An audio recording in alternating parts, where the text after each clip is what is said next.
Here we are, we're back at Shar's Gluten-Free Kid Corner, where it's all about Millie and giving kids the best gluten-free life possible. In our last episode, we talked about living gluten-free while you're pregnant or while you have celiac disease. But in this episode, we're going to talk about all what you should be doing once you have that cute little baby in your arms, because let me tell you, I have some questions for Anne about this.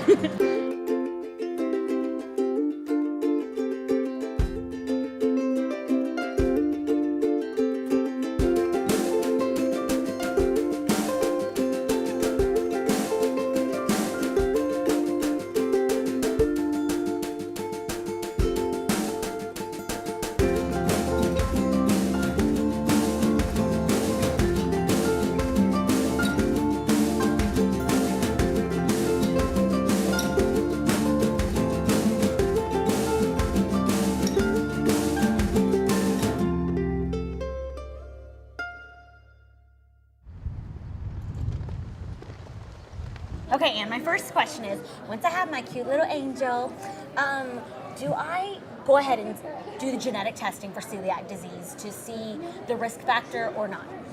No, we actually recommend that you don't test right away. Remember that 25% of the population has the gene for celiac, but not everyone has celiac disease or will develop it. Okay. So testing ahead will just tell you whether or not the baby has the gene. It's not going to give you any indication whether or not the baby's actually celiac. Okay. The other thing is that children don't actually develop those antibodies we look for that would show if they're high indication of celiac disease until about age 3. Okay. So with that new baby in your little arms, our answer is to trust your instincts. You are a mom, you will have them, trust me.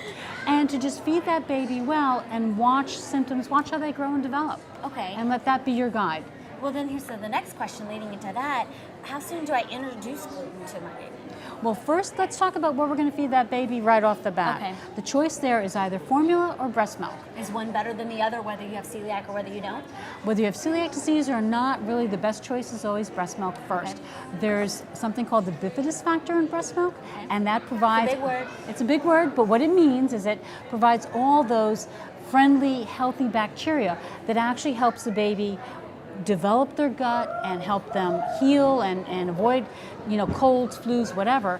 And that's only found in breast milk. Formulas have been manufactured to mimic breast milk as close as they can, but they can't develop that. Okay. So breast milk is best if you can. If not, formula is a totally fine choice. As a dietitian, how long do you recommend a mother breastfeeding her baby? If you can, an entire year. Okay.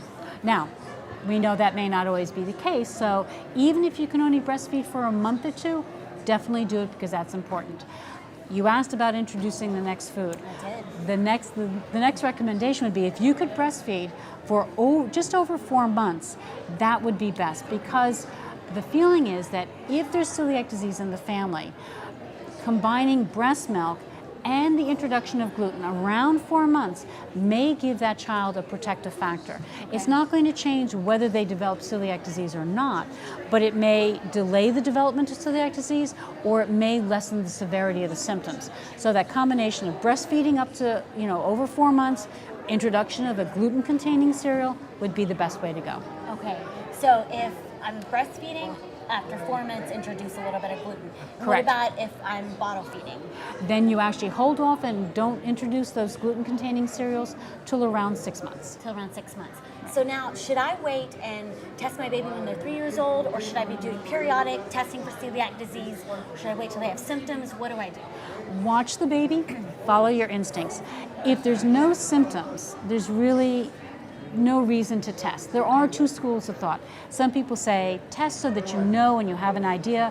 Other medical professionals say, really, if the baby's asymptomatic, growing, doing well, there's no need to test. Okay. And is it true that most babies have, or children develop, the more classic symptoms of celiac disease? They tend to. We see the children presenting in that more classic style. Abdominal pain, bloating, diarrhea, some even have projectile vomiting. But others also present with those other symptoms: short stature, failure to grow, irritability, attention issues. So you really, as a mom, you'll know your baby and you'll know their behaviors. Really follow your instincts on that child. Okay. What about introducing regular solid food? Should I introduce one food at a time? Should I introduce multiple foods? Should I make it a party? What do I do? Definitely not a party. And those recommendations would be the same whether you have celiac disease or not. Okay. Generally, cereal gets added in around 4 months. Okay. And again, the only change there is whether you're breastfeeding or not, because the baby iron stores will diminish around 4 months. So you want to add in that infant cereal because it's fortified with iron. Okay. At around 6 months, you add fruits or vegetables. Again, I'm going to say something a little different is that, follow the French. The French believe that the child should eat just like an adult. So it doesn't matter whether fruits are first or vegetables first. The important thing is you only introduce one thing at a time. You feed that child the one food for 2 or 3 days. Watch for any reactions at all before you add something else new. So once you add something in and there's been no reactions, you can start adding to that palette so they have a full array of different foods. Okay. Then 9 months is when you introduce protein foods, and again, same thing, only one at a time. Watch for any reactions at all, and regular cow's milk doesn't come in until after a year. After a year. What do you say to a parent who is concerned their child may develop celiac disease, so they want to keep the baby gluten-free? They can, but there's really no need to. My concern there would be that, as we talked about in other episodes, gluten-free products, unless you're doing it really well and carefully, you can be missing major nutrients. So that if there isn't any reason to feed the child gluten-free, let them have the benefits of the gluten-containing grains and such. Cool. Very good answers, Anne. Thank you so much. Hello. Hello. Okay. I do have Yes, come on. competition. So do you like being gluten-free? Yeah. You do? Do you feel better? Uh-huh. Uh-huh. What do you like about being gluten-free best? That my mom's gluten-free. Me too. Myself and my son are gluten-free, and we're like a team. Are you It's a like team you with get your to do it mom? together. See? That's not so bad. Yeah, a whole team.